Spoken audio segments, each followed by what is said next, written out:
Oke, halo teman-teman. Welcome back to my YouTube channel, The Dodo Journey.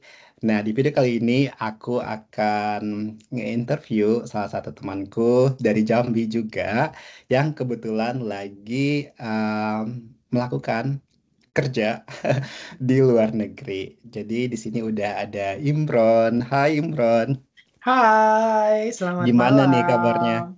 Ini Kabar malam waktu baik. mana nih? Malam waktu Amerika, kita kan tinggal di Amerika. Iya, jadi buat teman-teman yang udah subscribe pasti udah tahu kalau sekarang aku lagi di New York di Amerika dan si Imron juga lagi di Caribbean, itu Ya, di British Virgin Island ya. iya, Iya, betul jadi si Imron lagi sekali. kerja di sana. Nah, hari ini kita topiknya akan ngobrolin seputar gimana sih caranya supaya bisa kerja di luar negeri dengan gaji yang fantastis gitu ya. Dan mudah nggak sih gitu ya? Karena banyak banget ya yang nanya biasanya kayak gimana sih cara dapetin em, kerjaan di luar negeri kayak gitu. Syarat-syaratnya apa aja kayak gitu. Terus lewat mana? Agensi kah atau daftar pribadi kayak gitu. Nah, hari ini aku akan ngulik pertanyaan-pertanyaan itu ke Imron yang udah berpengalaman untuk kerja di luar negeri. Oke, mungkin boleh perkenalan dulu kali ya dari Imron. Sedikit aja tentang backgroundnya, dari mana, terus sekarang lagi di mana, dan pekerjaannya apa, kayak gitu. Ya. Hai, selamat malam semuanya, atau selamat pagi, atau selamat sore, kapanpun kalian nonton lah ya.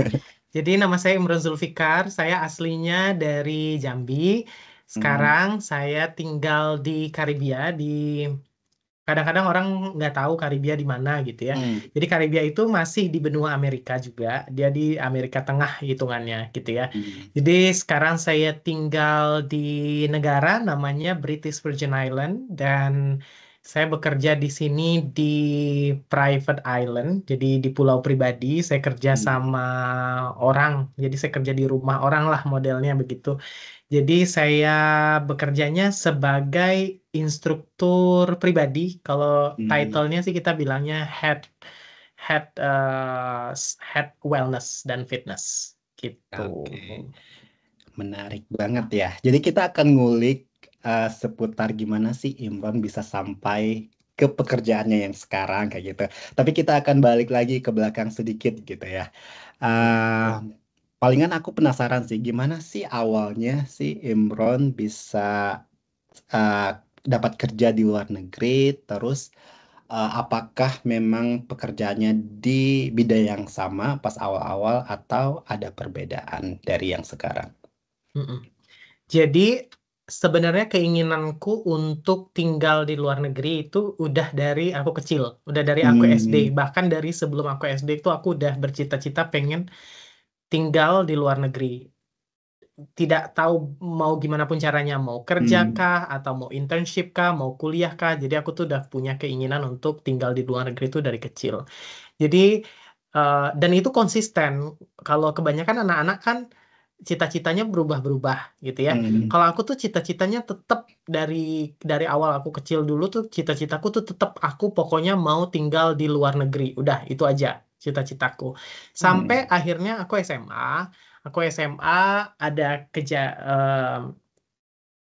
ada suatu kejadian lah istilahnya gitu ya. hmm, Eh, Sebenarnya aku tuh termasuk orangnya udah yang terplanning, amat sangat terplanning. Jadi dulu tuh cita-citanya mau jadi engineer, um, hmm. geological engineer gitu. Karena dulu Oke. aku udah diterima di salah satu universitas, salah satu yang bagus juga di Indonesia di Hmm, jurusan geologi gitu.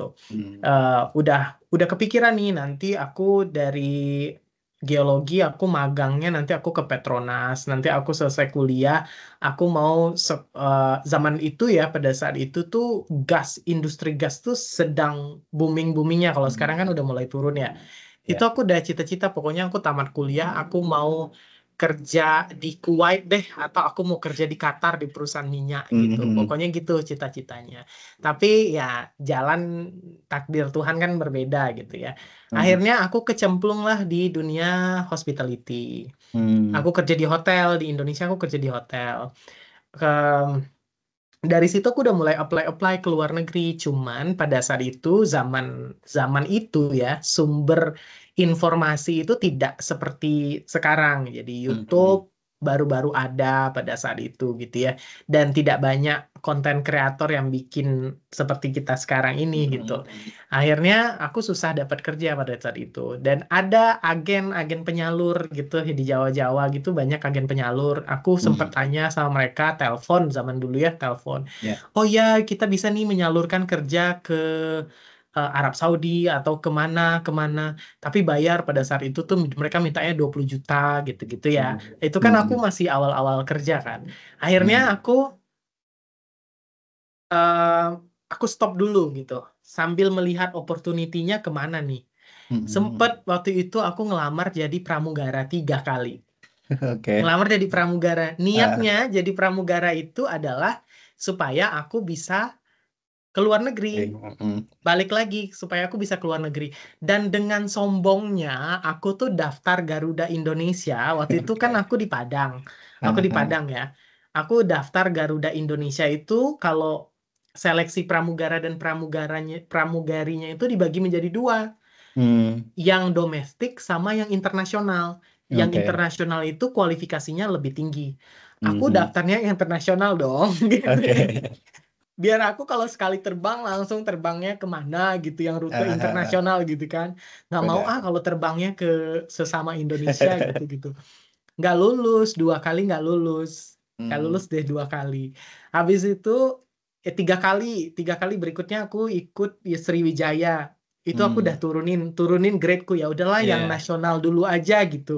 Ya yang nasional juga nggak lulus gitu. Pikir hati aku tuh ya udahlah yang nasional dulu, nanti kalau udah dapet kerja setahun baru apply Mhm. internasional gitu loh ya. Mhm. Em, Lalu entah kenapa pada saat itu aku tuh sudah mulai yoga dan segala macam gitu, yoga dan segala. Terus aku yoga sebenarnya untuk diriku sendiri. Tapi aku Mhm. certified sebagai seorang yoga instructor. Nah, disitulah aku ketemu celah, aku bisa ke luar negeri. Hmm. Dan mudah, pada saat itu mudah. Dan itu baru sih 2018 ya. Internet Oke. udah lancar Udah mulai banget. ya. YouTube udah apa gitu. Aku dapat kerja ke luar negeri itu dari internet Hmm. gitu. Dan mudah banget, mudah. Mhm. Tapi tentunya Itu dengan yang aku pertama kali, ya. Itu yang pertama kali dapatnya di mana, Em? Waktu itu. pertama kali dapat itu, kalau yang bener-bener aku cari sendiri ya, Mhm. itu dapatnya di Maldives pertama kali. Wow. Mm-mm. Yang benar-benar aku cari sendiri. Tapi Mhm. sebelum itu aku pernah kerja di Singapura satu Oke. tahun Mhm. ngajar yoga juga. Tapi itu aku nggak cari Hmm. sendiri, tapi aku ditawarin orang pada saat itu gitu Oke. ya. Tapi aku nggak cari itu kerjaan. Yang benar-benar aku cari sendiri itu waktu yang di Maldives. Oke, itu pas waktu nyari yang di Maldives itu beneran kayak browsing aja di Google kayak gitu terus nemu atau kamu memang udah punya kayak website tertentu, ah aku pengen ke Maldives nih kayak gitu. Terus nyari websitenya di bagian mungkin di resort yang langsung ke Maldivesnya atau seperti apa sih kayak gitu waktu nyari informasinya itu. Iya. Jadi waktu itu aku kerja di resort, salah satu resort bagus lah di Indonesia ya. Salah Hmm. satu resort bagus di Indonesia, di mana yang kerjanya itu banyak kan dari luar negeri. Hmm. eh Waktu itu director of sales itu dari orang luar, kemudian spa manajernya orang Inggris dan segala macam. Nah, mereka itu sebelum kerja di Indonesia, di tempat aku kerja itu, mereka sudah pernah kerja di negara-negara lain sebelumnya. Aku Hmm. tanya sama mereka, kamu dapat kerja di negara itu gimana sih caranya caranya gitu? Kamu dapat kerja di Oke. negara itu gimana sih caranya? Oh, ini ada website ini, kamu cari deh lowongannya di situ. Jadi aku taunya dari Hmm. mereka. Oke, jadi kayak basic informationnya dari mereka, terus dari situ kamu Iya, baru nyari secara sendiri, oh bener nggak sih, double check kayak gitu ya, ke iya, website-website yang udah mereka kasih info tadi kasih. ya. Betul, betul. Oke, Mm-mm. boleh tahu nggak kira-kira berapa lama waktu kamu kerja di Maldives waktu itu? Aku kerja di Maldives kalau totalnya Mm-mm. itu 3 tahun, tapi on and Iya. off. On and Hmm. off. Di Maldives itu aku kerja di 3 resort. Ya, kerja yang pertama itu kalau nggak salah cuma 9 bulan. Kerjaan Oke. pertama 9 bulan, habis itu aku resign, habis itu kerja di tempat lain, habis itu masuk lagi, tapi di hotel yang berbeda, Mm-mm. terus resign, masuk lagi, masuk ke hotel yang berbeda lagi. Tapi totalnya tuh sekitar 3 tahun kalau di Maldives. Oke. Boleh tahu nggak proses dapatin bisa diterima gitu ya di kerja di Maldives waktu itu kira-kira kayak berapa lama sih prosesnya kayak gitu. Terus seleksi untuk dapatin kerja di sana itu gimana? Susah atau enggak sih? Mm-mm. Nah, kalau bicara soal dapet di sana itu susah atau tidak, itu Mhm. tergantung skill. Hmm, Nah, tergantung skill kita. Jadi kalau buat teman-teman ya, buat followersnya Widodo yang pengen kerja ke luar negeri, iya, kamu bayangkan gini loh, cari kerja di Indonesia aja itu susah kalau kamu nggak punya skill. iya. Apalagi cari kerja di luar negeri yang ngelamar itu bukan cuman orang Indonesia aja, tapi orang dari Hmm, seluruh dunia gitu loh. Jadi benar. kita tuh harus punya skill yang spesifik untuk Mhm. bidang tersebut. Kayak aku kan waktu itu aku dulu tadinya pengen kerja di oil and gas, pengen kerja di Iya. jadi pramugara, pengen kerja di yoga, pengen kerja di hospitality, kemudian pengen Hmm, kerja di yoga. Akhirnya aku menemu celah di bidang yoga. Tapi, hmm, nah setelah aku ketemu celah di yoga itu, aku emang eh, apa namanya? Aku kejar semua kualifikasinya. Kejar hmm. semua kualifikasinya, terus sampai aku ready, aku udah lengkap nih semua kualifikasi yang mereka minta. Aku aku biasanya melakukan riset sendiri. Misalnya kalau untuk Nah, bekerja sebagai yoga instructor di luar negeri itu kualifikasi yang mereka minta tuh apa aja, zzzz, misalnya hmm, gitu ya, ada ini. Itu semua aku kejar, aku hmm, hmm. lebihin gitu kualifikasinya supaya kita Oke. kesempatannya dapetnya lebih besar ya. Habis Ya. itu baru aku apply dan itu mudah kok. Hmm, Eh, Aku apply 3 hari kemudian langsung di notice sama mereka, diminta untuk interview.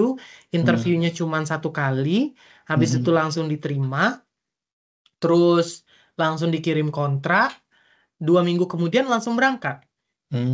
Jadi hmm. the whole thing dari aku mulai apply sampai aku nyampe ke sana itu paling 1 bulan 2 minggu gitu.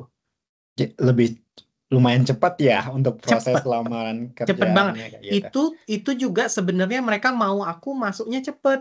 Mereka Oh. maunya aku masuk cepet. Cuman aku bilang, aku masih kerja di tempat yang ini. Aku Hmm, hmm, hmm. masukin surat resign dulu. Terus kan Oke. ada notice period kan. Sampai kita Iya. benar-benar resign gitu kan. Ada notice period. Habis itu baru mereka belikan aku tiket. Mereka maunya, pada saat itu mereka maunya aku kalau bisa terbangnya 3 hari kemudian gitu. Oh. Dari Karena dari kayak beneran urgent gitu ya mereka Iya, pengen. iya, gitu. Cepet sih, tapi ya teman-teman harus punya skill. Kalau nggak punya skill ya Hmm. nggak bakalan di notice juga, Iya, ya. gitu. Benar. Jadi kayak sebelum daftar ataupun ngelamar ke luar negeri harus tahu kayak bidangnya apa, terus Mm-mm, skills yang diperlukan apa. betul, Setelah tahu skillnya apa, kalau bisa dipersiapkan dulu secara matang, bahkan melebihin dari syarat yang mereka perlukan supaya change-nya lebih besar ya untuk dapat bet- pekerjaannya. betul. Dan menurutku Mm. juga ya, buat teman-teman Mm-mm. yang pengen kerja ke luar negeri itu dapatnya gampang. Prosesnya Mm. tuh terbilang mudah menurut aku, nggak yang bertele-tele ya. Kayaknya Mhm. aku udah kerja di beberapa perusahaan di luar negeri tuh kayaknya sekitar 7 perusahaan di luar negeri gitu ya sampai Mhm. dengan sekarang. Interviewnya tuh rata-rata cuma 1 kali. Kalau kita Oke. kalau kita kerja di Indonesia, interview ini, interview ini banyak banget terus syaratnya banyak gitu. Kalau di Mhm. luar negeri enggak. Yang penting skill kita sesuai, udah mudah Ya, sih. lebih to the point ya Lebih to the sebenarnya. point dan amat sangat efisien gitu. Oke. Efisien waktu, efisien segala macam. Uh, dan mereka juga kayak notice keterima atau enggaknya lumayan cepat nggak sih? Pada Atau saat itu juga. iya pada saya. Oke. Jadi kayak nggak perlu nunggu kayak lama-lama ya kayak gue keterima nggak ya? Kayak keterima nggak ya? Iya, Biasanya kayak gitu ya. Kadang-kadang kalau di iya, Indo pun kita ngirim lamaran terus kayak lama banget di notisnya kayak gitu kan. Ataupun iya. setelah wawancara lama banget mereka ngasih taunya kayak gitu. Jadi Mm-mm. yang di luar negeri ternyata justru lebih efisien sih ya dari segi Iya. waktu kayak gitu. Karena kan pada dasarnya kalau kita aja ya, kalau kita Mm-mm. nge-interview orang gitu ya, eh, dari beberapa pertanyaan yang kita ajukan aja kita udah tahu kalau oh ini orangnya cocok gitu kan. Hmm, Daripada ngebuang-buang waktu, kalau mereka kan dia nggak mau buang-buang waktu disuruh nunggu-nunggu lagi kan. Kalau udah benar. cocok, ngapain harus interview yang lain lagi gitu. Jadi udah langsung aja Iya. gitu. Mm-mm. Nice. Oke, jadi kalau ditotalin sekarang, udah berapa tahun sih Im kerja di luar negeri dan udah ke Sudah negara mana aja kerjanya? nggak yang begitu. Kalau yang kerja full Hmm, time ya, iya. kalau yang kerja full time itu cuman dari tahun 2018. Hmm, 2018 sampai dengan sekarang berarti udah 6 tahun. 6 tahun. Tapi sebelum itu, sebelum 2018 itu, aku sudah kayak kerja-kerja magang gitu ke luar negeri, kayak internship gitu ke luar negeri. Itu juga aku lakukan demi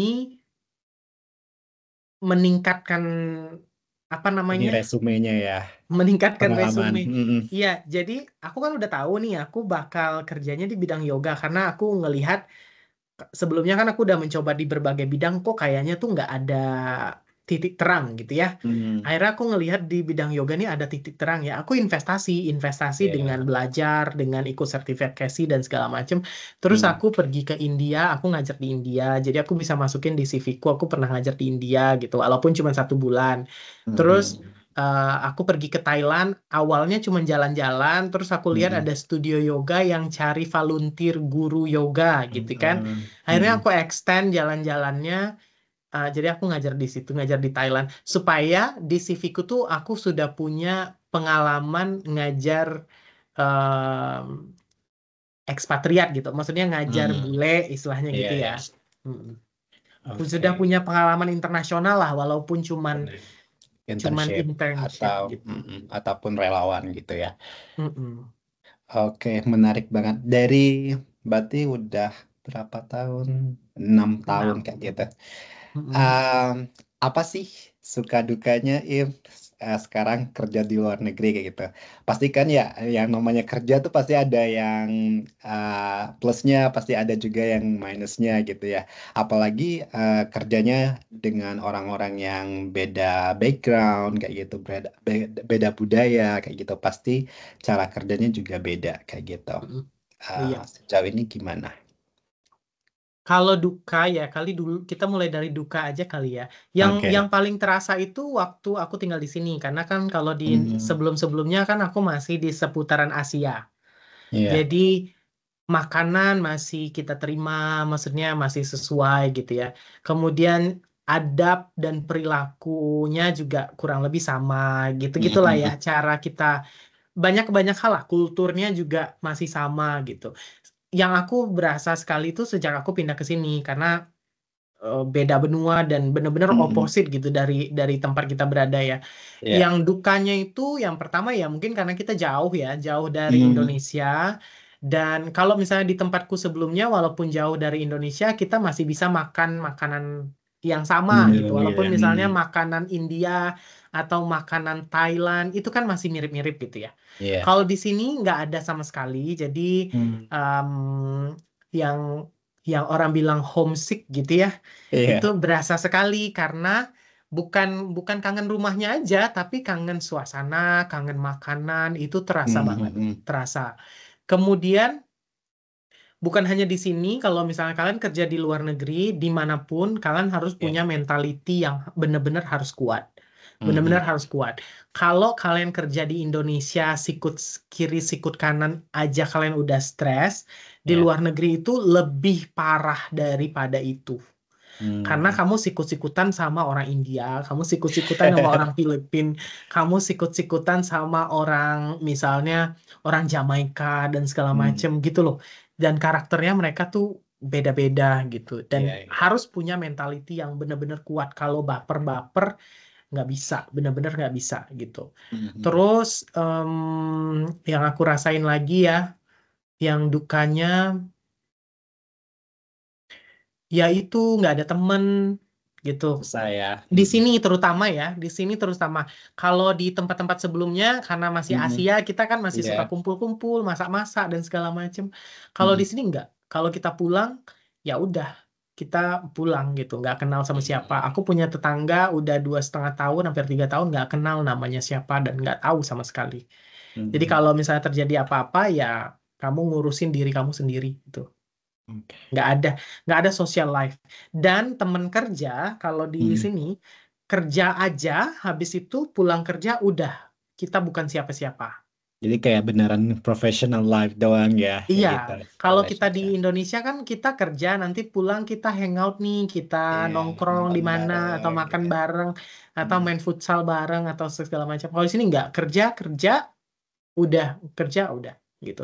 Jadi Hmm. bosennya tuh terasa banget. Itu kalau Iya. duka. Hmm. Kalau sukanya, karena aku seperti yang aku bilang tadi, aku tuh pengen tinggal di luar negeri dari aku kecil. Hmm. Sukanya mimpiku tercapai, Iya. tinggal di negara-negara yang aku mau gitu. Hmm. Lalu Hmm. setelah itu aku kan juga suka traveling. Iya. Dengan tinggal di negara tertentu, otomatis aku traveling di negara tersebut dan juga aku Hmm. memanfaatkan waktu untuk traveling di negara-negara sekitar. Jadi lebih hemat biaya Iya. ketimbang kalau aku traveling dari Indonesia. Hmm. Kemudian juga kompensasinya, benefitnya dapatnya bagus. Hmm. Gitu. Aku dapat kompensasi dan benefit, ya gaji lah kurang lebih gitu. Gajinya bagus. Kalau mau simpen uang, kerja deh di luar negeri. Karena kerja di luar negeri setahun itu setara kerja di Indonesia tuh untuk di beberapa posisi ya. Hmm. Kerja di luar negeri setahun itu mungkin setara dengan kalau kerja di Indonesia 10 tahun kali ya. Oke, jadi kayak lumayan Gitu. ini banget ya perbedaannya. Iya, jadi kalau kalian bercita-cita mau pensiun dini, kerja deh di luar Hmm. negeri. Oke, Gitu. yang pastinya dengan skill tertentu ya. Dengan skill, iya Buat harus harus punya skill dong. Iya. Kalau nggak, kalau kan kalau kerja di luar negeri ada kan kalau di luar negeri tuh semuanya harus punya skill sih semua. Bahkan kalau kamu jadi pembantu rumah tangga pun harus punya skill. Hmm. Kayak kamu mau jadi pembantu rumah tangga di Hong Kong, Hmm. kamu harus punya skill bahasa bahasa Kantonis, harus Iya. belajar bahasa Kantonis dan harus bisa masak, harus bisa ini, bisa itu gitu. Nggak ada yang mikirnya tuh ke luar negeri tuh cari kerjanya mudah, jadi kalian nggak perlu mempersiapkan apa-apa. That's wrong. Iya. Oke, that's really interesting. Jadi sebenarnya buat teman-teman yang pengen baik itu terutama yang pengen kerja di luar negeri itu beneran harus riset dulu ya kayak bidangnya apa, siapin skillsnya, baru apply kayak gitu. Karena kalau asal-asal coba aja ya pasti capek sendiri kan kayak gitu, nggak Bener, diterima kayak bener, gitu. Karena mereka beneran nyari sesuatu yang spesifik, apalagi misalkan di bidang hospitality. Jadi kayak ininya pun juga tinggi gitu ya, ekspektasinya pasti tinggi kayak gitu. Apalagi sekarang bener. Imron juga di kerjanya di private island kayak gitu, yang orang datang yang ke sana pun juga orang-orang tertentu saja yang bisa ada di sana kayak gitu. So Iya, you have to make sure that all the skills you need before you apply for that job, right? iya, bener, bener, bener banget. Iya. Oke. Thank you, Em, untuk insight-nya. Banyak banget yang bisa diambil dari percakapan kita malam ini. Yang pastinya buat teman-teman yang pengen tahu lebih dalam gimana caranya dapetin kerja di luar negeri, ataupun langkah-langkahnya seperti apa, kayak gitu. Terus kayak peluang yang cukup besar itu di bidang apa aja, kayak gitu. Boleh banget mampir ke YouTube-nya Imron. Nanti aku juga akan taruh di descriptions untuk link YouTube-nya Imron supaya teman-teman bisa tanya langsung ke orangnya ataupun ke sosmednya juga ada kan kayak gitu. Iya. Ya ada di Instagram kayaknya. Oke, thank you Im untuk Teri- waktunya. Thank iya, you semuanya terima yang kasih udah banyak. nonton. See you. Bye. Bye.